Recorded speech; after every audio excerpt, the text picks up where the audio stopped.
Welcome back, AP. Welcome back to it. Welcome back to your flip classroom and our continuing summer assignment flips, right? So this is 3 out of 4. I'm going to record one more next week because you know what? After this point, I just think that we're kind of far enough in our content and stuff like that, and I think we're going to be A-okay. And Pierre agrees. My boss back here has been telling me that I need to kind of try to shorten these up a little bit, keep them a little bit more like review-based and stuff like that so I can make sure that you guys are getting the most out of it as possible. It's a pretty hard taskmaster. He's been rubbing me pretty hard.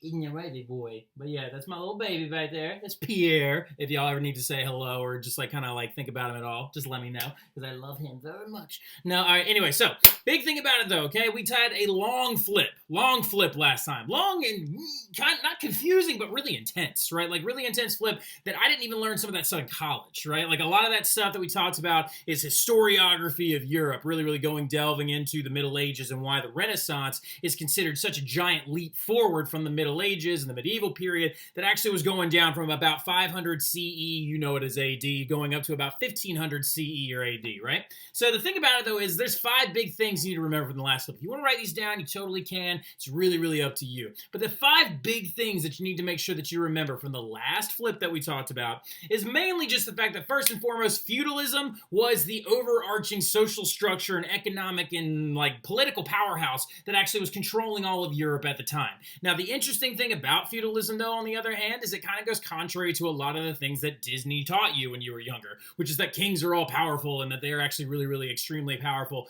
during the Middle Ages and during that time period. And they actually weren't, right? Okay, the Middle Ages, the kings actually were like heavily limited in their ability to collect taxes and their ability to kind of stave off noble revolts and stuff. And we looked at that when we talked about the Magna Carta.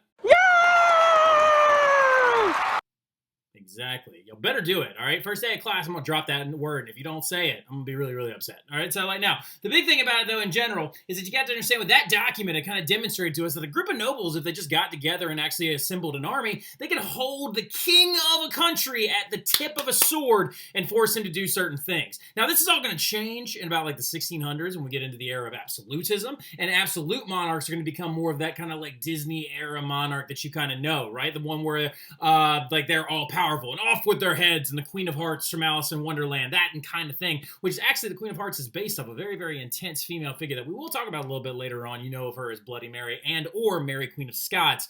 Not and or actually, those are two different people. Bloody Mary is Mary Tudor and Mary Queen of Scots is Mary Stuart. But I'm just saying, those two ladies kind of came together and then they formed the like kind of like colloquial image of the Queen of Hearts. Now, the thing about it going into it as well, the other thing that you need to remember is that the Middle Ages were considered a time of low technological output and low economics in Western Europe. Now, this is starkly different from what was going down in the Eastern kingdoms over in places like the Indian Ocean, Africa, Asia, and the Arabic kingdoms that had recently converted to Islam. So what they're going through is actually a golden age during what the like Europeans would call their Middle Ages. So the Eastern Golden Age saw the trading of things like silks, fabrics, textiles, spices, what's the word I'm looking for here? Mathematic advancement, like in the like striving forward with geometry.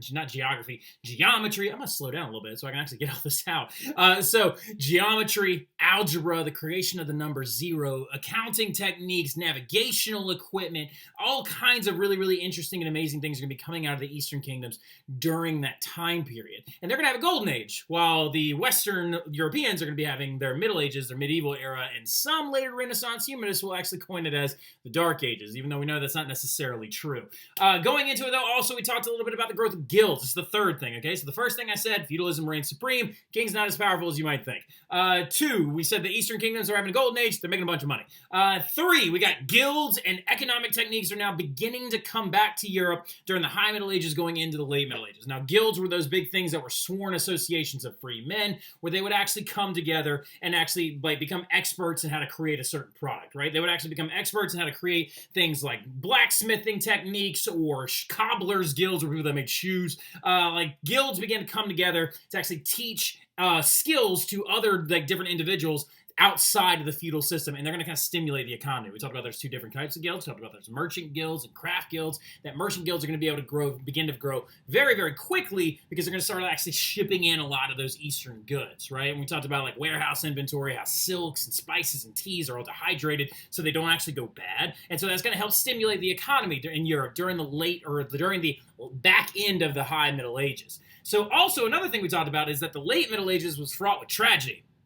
When Europe starts getting back on its feet during the High Middle Ages, when the guilds begin to rise up and economics begin to come back, the thing about it that's going to happen is you're going to see the Crusades, you're going to see the Black Death, you're going to see the Great Schism of the Church and have multiple popes running around. You're going to see long wars like the 100 Years' War. You're going to see civil wars like the War of the Roses we talked about a little bit. And that's going to cause a lot of calamity and a lot of disruption of economic systems. But surprisingly enough, these economic systems will come back bigger and stronger than they ever had because they're going to see the limitation of competition and like kind of creating like more keen competition and the creation of more like systematic trade networks during this time period.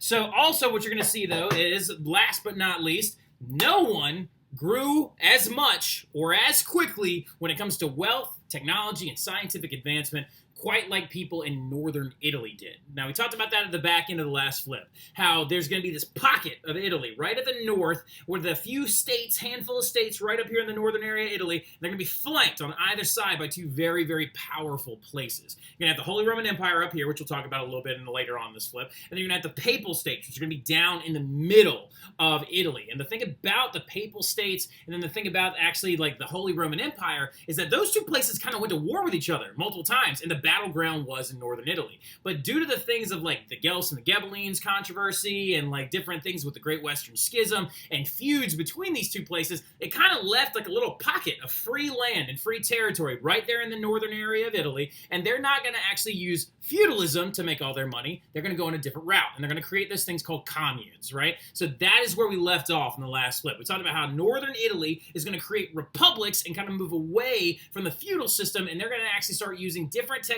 to grow their economic value, and it's going to grow them, y'all, quick. Like, it's going to grow quick, it's going to grow fast, it's going to grow really, really intense, and it's actually going to be the like main hub of the Renaissance. That's why we're going to have two different Renaissances on our hands. When we get to the Renaissance, and when we actually start like our really, really beefy content later on in this flip, hopefully, the big thing about it that you need to understand is that there are actually two phases of it. There's the Italian one, which came first and kind of set the standard, and then there was the northern one that kind of really, really began to blow it up and expand it, okay? So going into it, let's go ahead and keep talking about that, the like entire concept of the communes and the areas of northern Italy that are going to be able to grow wealthy and very, very intense trade powers during this time. We're going to be moving pretty quick through this stuff too, because we're basically just talking about a few cities and a couple of things that define them individually. But the big thing about these communes is a very, very important thing, is that they're not feudal systems. Feudalism was all but abolished, not abolished, that's aggressive, was all but done away with when we're talking about the northern Italian states. Places like Venice and Milan and Florence just did not use feudalism because it didn't make any sense to them, because they had actually created these things called communes, which were sworn associations of free men. They regulated their own trade, they collected their own taxes, and they maintained city walls. The thing about these communes is that they were inhabited mostly by men that were a part of guilds, whether they be large guilds like the Wool Merchants Guild of Florence, or whether they be minor guilds, which are more like small craft working guilds and things like that inside of these different city-states. Now, the thing about it, though, is that they are going to collect taxes, and the guilds are going to run the entire government, and they're actually going to create these little different systems called republics. They're going to grow very, very wealthy, but the thing about it is they're also going to be kind of politically unstable. There's going to be a handful of revolts that go down in places like Florence, the biggest one known as the Ciompi Revolt, which is the biggest one that happened down in Florence in the 1300s, and is going to actually establish more power of these weird like kind of merchant elites. But what you ended up with was you had really, really powerful merchant guilds that kind of ran the entire city, and then you had the popolo, and the popolo is the people. And the biggest thing about it that you have with this entire system is that it just kind of shows us one key thing.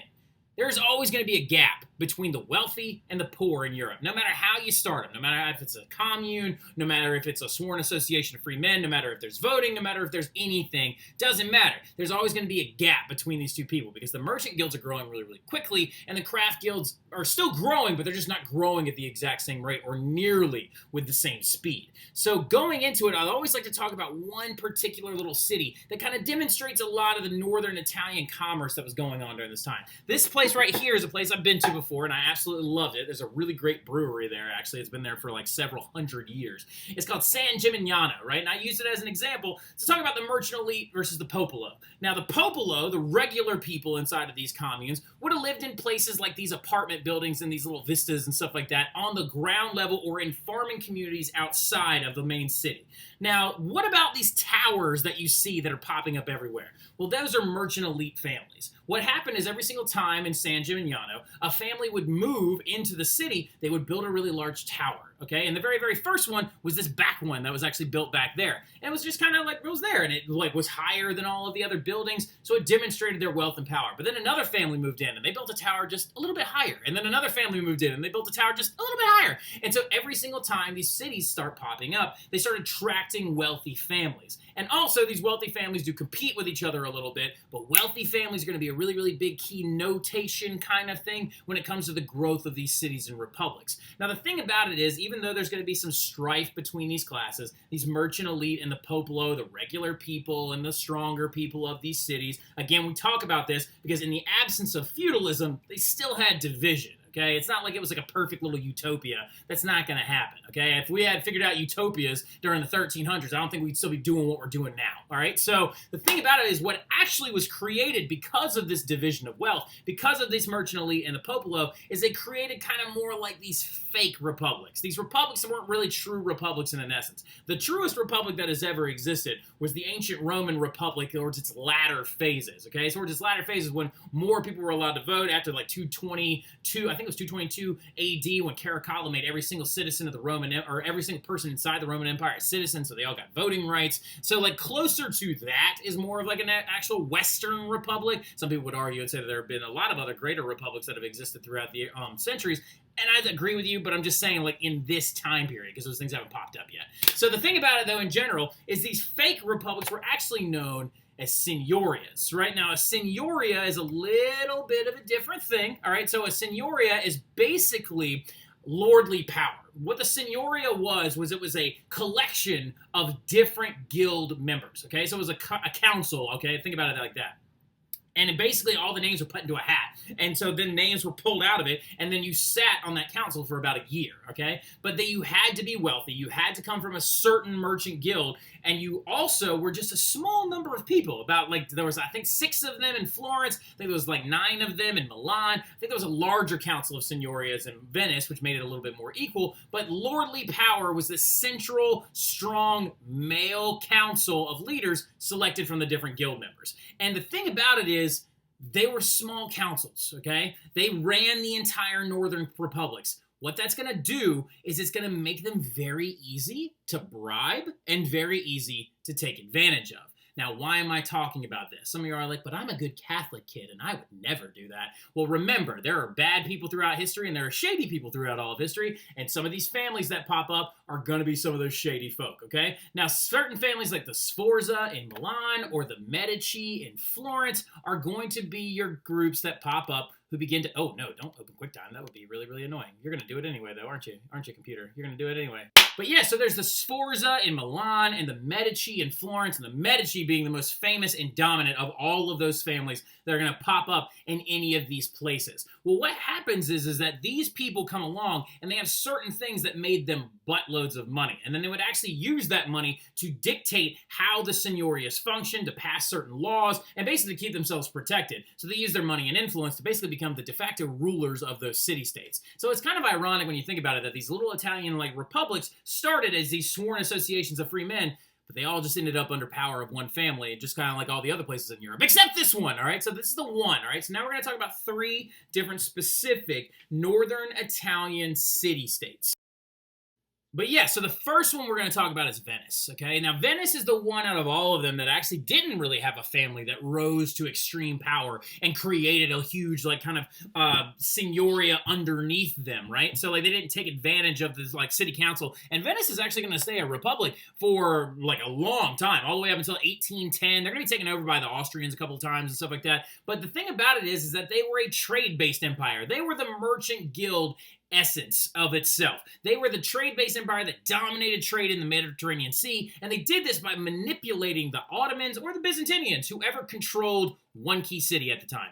Venice grew very, very powerful and very, very wealthy because they were the importers of all the good stuff, right? They were the importers of all the stuff that was coming from the east, because the thing about it is the Venetians that were located right here in northern Italy could sail down the Adriatic Sea, through the Ionian Sea, up through the Aegean Sea, and get to Constantinople. And in Constantinople, whether it was controlled at the time by the Byzantinians or later on by the Ottomans, the Ottoman Empire will take it over when we actually talk about the Renaissance Renaissance period, because what's going to happen in 1453 is Constantinople is going to fall to the Ottoman Turks, and that's going to be a very important date that we'll talk about a little bit later on. But when that happens, both people, Ottomans and Byzantinians, made a trade agreement with the Venetians that they would be the sole importer and exporter of their goods. And that's where you had to go to get all that stuff that everybody wanted. Spices, silks, teas, like all the items coming, the porcelain, all that stuff coming from the east came out of this one city. So the Venetians were the ones who went and got it for you. So they sailed all the way there, and they sailed all the way back,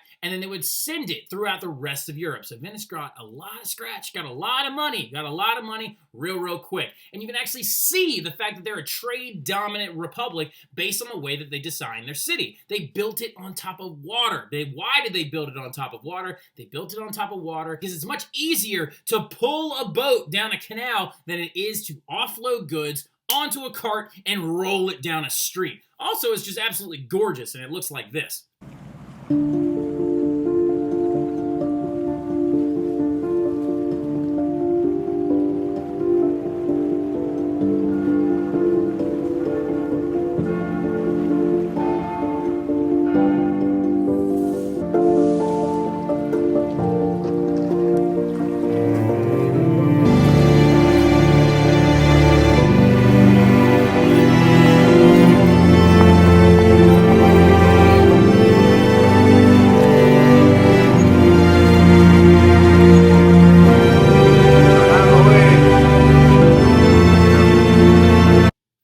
Absolutely beautiful, right? And unfortunately, it's sinking, though, as time goes on. And a lot of it's because they didn't listen to the Dutch when they were actually designing their stuff. But that also was something we'll talk about a little bit later on. Now, the thing about it, well, not listen to them. I mean, the Dutch weren't really, like, damming things up as much as they were when the Venetians were building the city. But anyway, the biggest thing about it, though, in general, is they were autonomous. They remained separate from the Holy Roman Empire for quite some time, unlike places like Milan, were going to be taken over by them. But they stayed a legit Signoria and republic from 400 to 1810 AD. They're a shining example of the Renaissance economy. But an interesting little facet about this is that Venice was not a huge hub for Renaissance art, okay? Like, so Renaissance art wasn't pouring out of Venice like it was pouring out of Florence and pouring out of places like Milan, because these signorias that were controlled by these big families, the Sforza and Milan and the Medici and Florence, they love to buy art, all right? So they love to buy art to show off their wealth, so that's why there's a ton of art in those places. Where there wasn't in Venice, a huge family that controlled everything. So they weren't really funding the art world as much as everybody else was. But Milan's a little bit of a different story, all right? So Milan's also up in northern Italy. It's opposite side of Venice. So if Venice is right here at the base of the Alps towards Austria, Milan is at the base of the Alps towards Switzerland and also bunnying up against France, all right? So like now, going into it though, well not really, but like, you know, like it's actually in Lombardy. And Lombardy's like right over here near like Sardinia, Piedmont. So like going into it though, Milan is absolutely gorgeous, okay? Its geography, though, is going to be the thing that makes it all of its money. Milan was the midway point between the Holy Roman Empire and Rome. And Holy Roman Empire being this really, really powerful, strong empire that was actually north of Italy, that is now what you would call modern-day Germany. So the thing about it, though, is they were this midway point, and their economy was the fact that they were a trade hub. Like, if you wanted to get goods from the Holy Roman Empire down to Rome, it had to pass through Milan. And what happens every time it passes through a city, gets customs taxes put on it, right? And then like the city is going to make money off of it. So the fact that they were a trade hub made them a ton of money. Also, they were agriculturally very proficient. They grew certain grains that actually did not grow in areas like southern Italy. They grew a lot more excuse me. They grew a lot of different grains and things like that that did not actually grow in southern Italy as much. Also, manufacturing was big in the production of textiles. So the government, though, was originally controlled by a signoria that was bribed and heavily affected by this family called the Visconti family. But the Visconti family is actually going to run out of male heirs, legitimate male heirs, and they're going to marry off one of their daughters to a person known as Francesco I, who is the Sforza. All right, so like the Sforza will take it over, and they use mercenary rule to actually take over Milan, and they would hire their own military. So that's the other big thing about Milan as well, is they have a very intense military background. But to this day, it is an absolutely beautiful city that was later conquered by Philip II of Spain, and we'll talk about him a little bit later on because he's actually really, really important. So just keep that name in the back of your mind, Philip II of Spain. So the thing about it, though, in general, though, is Milan is absolutely gorgeous. This right here is the Gallery of Victor Emmanuel II.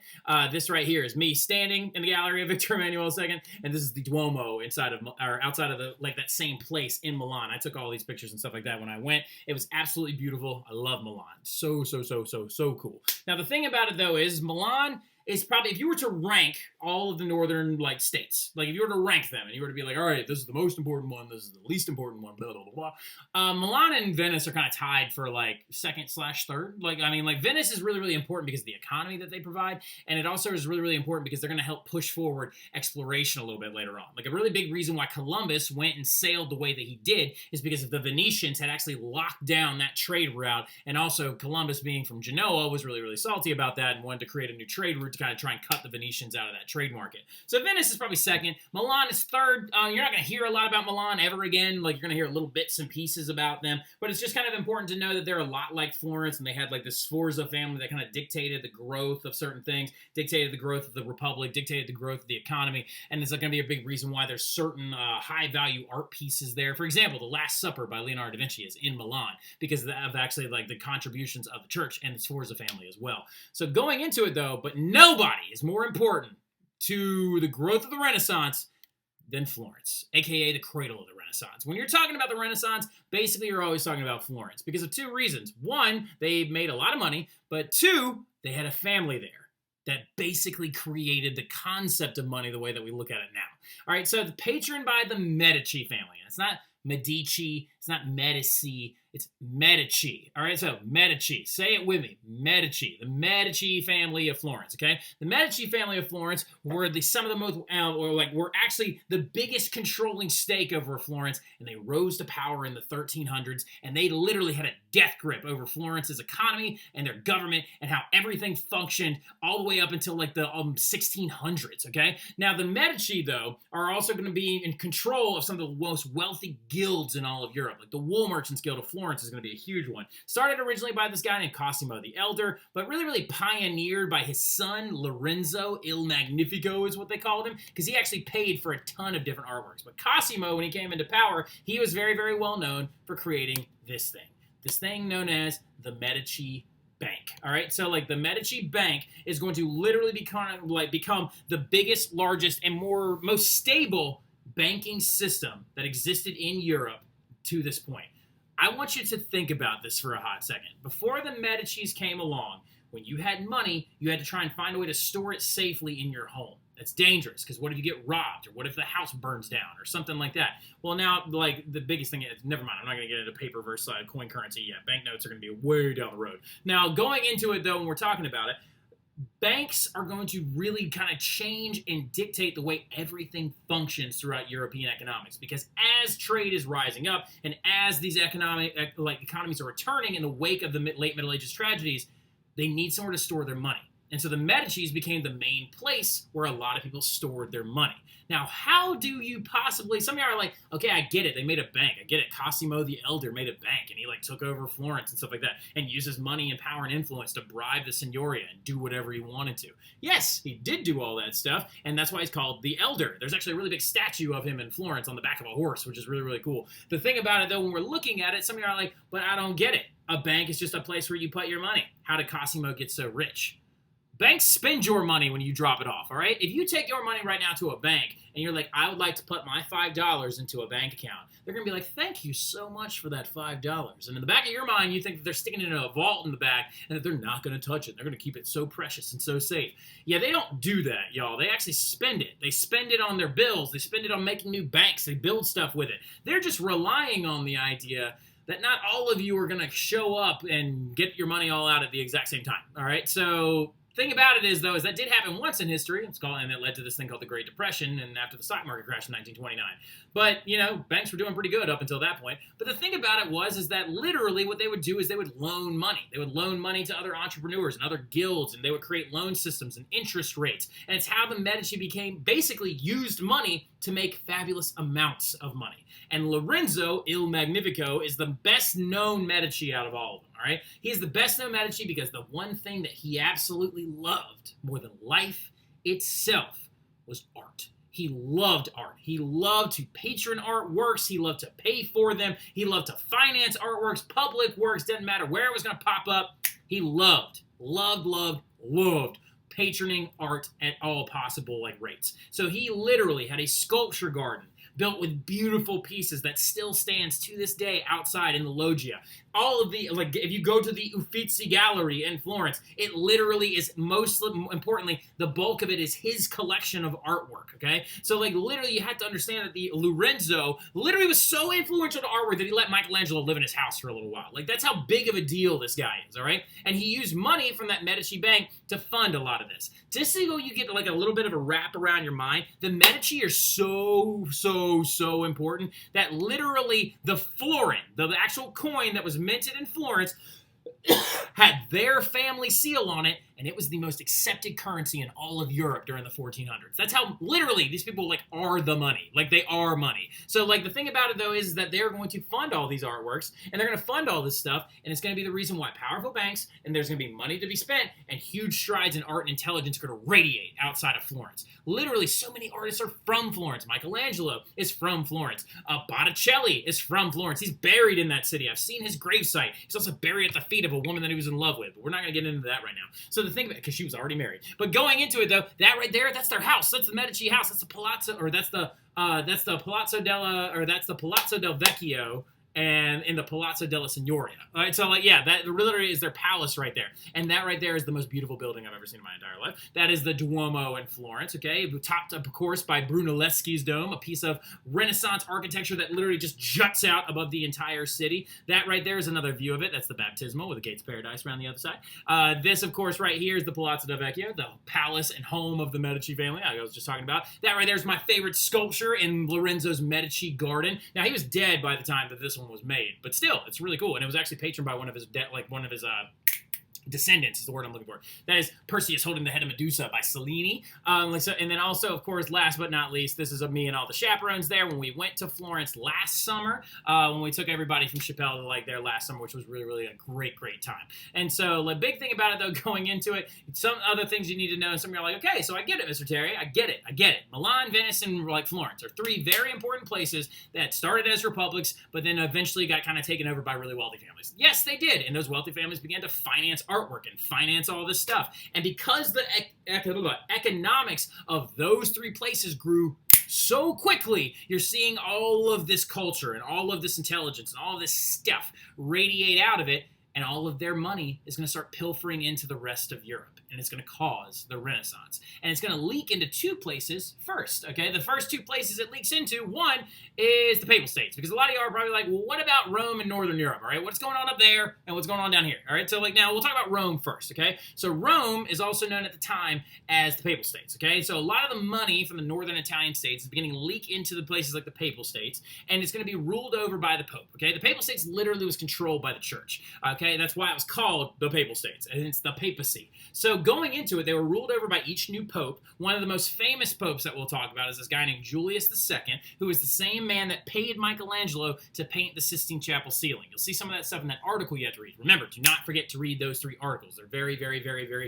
very important. So going into it, though, it's going to be ruled over by each new pope, and their priorities were focused mostly on the expansion of territory and bringing foreign governments under their thumb, right? Because remember, that's sticky little document that apparently is floating around all over Europe, the Donation of Constantine, that says that the Pope is supposed to have ruling authority over all people, and it establishes his concept of papal supremacy, where he's like, I am above all kings because I can talk to God. Like, that whole thing is going to keep him in power. And the other big thing about it, though, you have to remember as well, is that the church is making gobs of money, okay? Because think about it. If economies are rising, the church's money is rising as well. Because every single Sunday in the Middle Ages, people had to pay a donation to the church. It's called a tithe, all right? T-I-T-H-E. Write that down, tithe, T-I-T-H-E. And every single person in all of Europe that was a Catholic, and that all of them at this point were Catholics. There was no other type of Christianity in Western Europe. There was another type of Christianity. It was called Eastern Orthodox, but that's over in the East. Okay, so but in Western Europe, places like France, Spain, Portugal,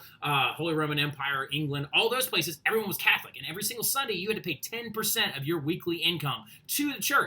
Notice that key thing. It's 10%. It's not a flat rate. So as the economies began to rise, that 10% is getting larger and larger because you're making more money, okay? And so that means that the church is making fabulous amounts of money. So what's that going to happen? Or what's that going to happen? How is that going to affect the Renaissance? Some of the best examples of Renaissance art are located there, okay? Due to the wealth of the church that began to grow at insane levels. The tithe and the expansion of economics perfectly explains that, okay? When the tithe is actually at 10% and economics are beginning to rise, what's going to end up happening is that the amount of money that the church is bringing in is going to get fabulously more and more and more intense. That's why you see, if you ever get a chance to go to the Vatican, which is absolutely gorgeous, it's like St. Peter's Basilica, it shatters your perception of what a building is, right? Massive, huge, humongous, decorated in all this gold and Renaissance art everywhere. The tombs of the popes have all this really intricate architecture all over the place. It is the best example of, like, some of the best examples of Renaissance art are located there. The Sistine Chapel ceiling is there. Michelangelo's Last Judgment is there. So all these different items are there because the church is growing so powerful. But then what about Northern Europe? Northern Europe, the most of the power is focused in this place called the Holy Roman Empire, right? Now, something to keep in the back of your mind is that nation states are slowly beginning to form, okay? Like, very, very slowly, they're starting to form at a very, like, snail-like pace. So the thing about it, though, is dominant power is still held mostly by dynastic families, okay? Now, dominant power held by dynastic families, what I mean by that is in some of these kingdoms, is what they are by now. They're not nation states yet. They're not countries yet. The thing about it is most of the power is held in the hands of the nobles and the king, okay? Now, remember, some of you are like, but wait a minute, Mr. Terry, I thought you said that kings weren't that powerful. Listen, all right? So what I mean by that is more along the lines of the kings and the noble families kind of viewed themselves on equal footing, okay? The lords would pay taxes to the king because basically what the king was at this time was just the most powerful noble. He just owned the most land and the most important piece of land, the capital city inside of the actual kingdom. So the thing about it, though, is dominant power is still held by these dynastic families. But the biggest and baddest and most intense one out of all of them during the early Renaissance period. Notice I'm saying the early Renaissance period, because what's going to happen as the Renaissance keeps rolling forward is some of these other families are going to start getting really, really powerful as well. So the thing about it is during the early Renaissance period, there was this family from Austria, and they were known as the Habsburgs, and they were a royal powerhouse. They were massive. Their reign was supreme over the Holy Roman Empire, and they used their wealth to not just grow over the Holy Roman Empire, but they also used it to grow through marriages of convenience and usurp other control of other European powers. Listen to me very carefully. By the 1500s, the Habsburg family would control all of the places, and not limited to these places, but literally Austria, Hungary, Holy Roman Empire, the Netherlands, where else? Oh, Belgium, France, Spain, and Portugal. That's literally almost 50% of continental Europe. This one family controlled the whole thing. How is that possible? Through this little bad boy right there, a marriage of convenience. They took advantage of these little opportunities that they had in front of them. What they would do, basically, is they would take one of their sons and they would marry it off to a family that didn't have a son to take the throne. And so what they would do is they would be like, look, to prevent a civil war from breaking out in your country, you can have my son marry your daughter, and then they will actually grow their wealth and influence, and now my son will own not only your country, but also ours as well, but your family will be kept a part of it. Your descendants will continue to rule over it when they have children. And so a lot of times the families felt that this was the only option they had. So for example, this is Maximilian I. He is one of the very first Habsburg Holy Roman Emperor, okay? Now, we'll get into Holy Roman Emperors later on. The second unit during the Reformation, we'll talk a lot about the Holy Roman Empire, a lot about Holy Roman Emperors, how they're selected and stuff like that. There's this process called electors. We'll talk about the most famous one, who's also a Habsburg himself. His name is Charles V. But the big thing about those, that's Maximilian I. Maximilian I is the very first Austrian one to take over the power of the Holy Roman Empire. And basically what that was, is it meant that you literally just controlled all these principalities inside of the Holy Roman Empire. Now, he went off, though, and he married this woman named Mary of Burgundy. All right, so Mary of Burgundy her family ruled over a very large swath of land in eastern France, known as Burgundy. All right, so now, this area in eastern France, he married her. So when he marries her, that means that their child will not only control the Holy Roman Empire when he becomes Holy Roman Emperor one day, but will also control the area of the Burgundies, right? And so his name, he came along, his name was Philip I. Philip the Handsome is what they called him. Doesn't look very handsome to me. But the thing about it was the Habsburg family was not done yet, okay? They wanted more land and more control. And they noticed that over in Spain, there's a very famous couple that we'll talk about a little bit later on, named Isabella and Ferdinand. And Isabella and Ferdinand, the same people that gave Columbus the money to go off, and the Nina and the Pinta and the Santa Maria, gave ships and money to Columbus to go off and try to find a new trade route, quote unquote. He literally, marries their daughter. and their daughter was named Joanna the Mad, literally, who actually had, we believe, some type of mental, like bipolar disorder, possibly. She was like prone to manic fits and stuff like that. But he marries her, and because they don't have any male heirs, and when he marries her, that means that a Habsburg is now in control of Spain and Portugal as well. So as you can see, they just kept taking these little places over and over and over again. And then their child later on was Charles V, who would control all of that stuff all at once. Now, the thing about it, though, is later on what's going to happen is the Habsburg family is going to cut itself in half because it's going to get so big. And then, like, what you're going to see, though, is a scary thing. See all these areas where they cross over? And some people are always like, Mr. Terry, Mr. Terry, Mr. Terry. I love the fact that we're talking about, like, famous families taking over all this stuff. But why aren't the Habsburgs still in control? How come I don't hear about Habsburgs anymore? What happened to them? Well, let's look at all these little arrows. So we see where all these little arrows are crossing over these different areas. Every time you see an intersection, means that those people were related. All right, so like they were related distantly down the line. So yes, the Habsburg family will fall and crumble in on itself due to a fun little thing called incest. All right, so what ended up happening is to try and control and keep power within their family, they started keeping their marriages within their family. And the Spanish branch, the one on the left side, actually ended up falling first and actually led to a huge war, like known as the War of Spanish Succession. But that right there was the very, very last Habsburg leader of Spain. His name was Carlos II, okay? And he was so deformed from all the incestuous relationships inside of his family that he could not walk until he was 4, and he did not talk until he was 8.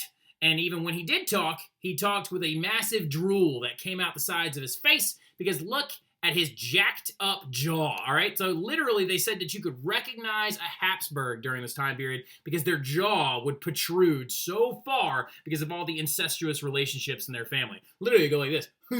Like literally a huge underbite that they had, right? And the thing about it, and you can actually even see it in Charles V's face as well. But this massive Habsburg jaw was apparently how you saw them. But that's why they end up dying out a little bit later on. Now you also know of another very, very famous Habsburg, a woman by the name of Marie Antoinette, and but we'll talk about her line a little bit differently because the Austrian line of the Habsburgs is a little bit different from the Spanish line. This is the Spanish line right here. They really, really intermarried. There was like nieces marrying uncles, and it was really, really gross. And so the big thing about it though is literally he could not have kids, and like because like he was just like he was sterile because of all the incest and stuff like that. But literally what ends up going down as well, the funniest thing about it is like he was apparently a really, really good marksman. Like he was really good with a rifle and he could shoot and hit things all the time. Like you ever saw skeets before in your life where it'd be like pull, and then they throw it. Well, actually he probably didn't say pull, he threw it like and like literally like because he just grunted all the time. But the thing about it though is that the Habsburgs will die out eventually, but they control most of Northern Europe. Now, what we're going to be moving into in our next flip, though, is we're going to be dramatically changing gears. What have we been talking about this entire time? We've been talking about the socioeconomic and political lead-up to the Renaissance, okay? The biggest things that we've been talking about in this entire set of flips, these 3 set of flips so far, is just been talking about how did the Renaissance pop up? Why is it called the Renaissance? The Renaissance, of course, literally means rebirth, all right? So, and the thing about it is what's being reborn, it's ancient Greek and Roman culture, okay? Now, like, but if it's being reborn, then where did it go? You see what I'm talking about? That's why we had to talk about all that stuff. Because the Renaissance doesn't make any sense if you don't know what the Middle Ages are. Because if you don't know what's being reborn because it was lost, then you don't understand the Renaissance at all, okay? Not truly, anyway, enough to be able to answer questions about it. So the thing about it, though, is ancient Greek and Roman culture are being reborn in the wake of the end of the Middle Ages and the beginning of the modern era, which is marked by the beginning of the Renaissance, right? So the thing about it that we're now going to be talking about in our next flip is going to be Renaissance humanism and how learning in the Renaissance period is going to dramatically change, and it's going to lead to the growth of economics, and it's going to actually reflect this era of rebirth that many historians argue never actually happened, but I'm actually reading a book right now called The Swerve, which highly argues that it did happen. But we'll talk about all that stuff a little bit later on. I hope you all are enjoying your last few weeks of summer. I cannot wait to meet all of you, but I'll see you again soon. We'll record another one of these in a couple days, but I'll see y'all soon. Y'all have a good one.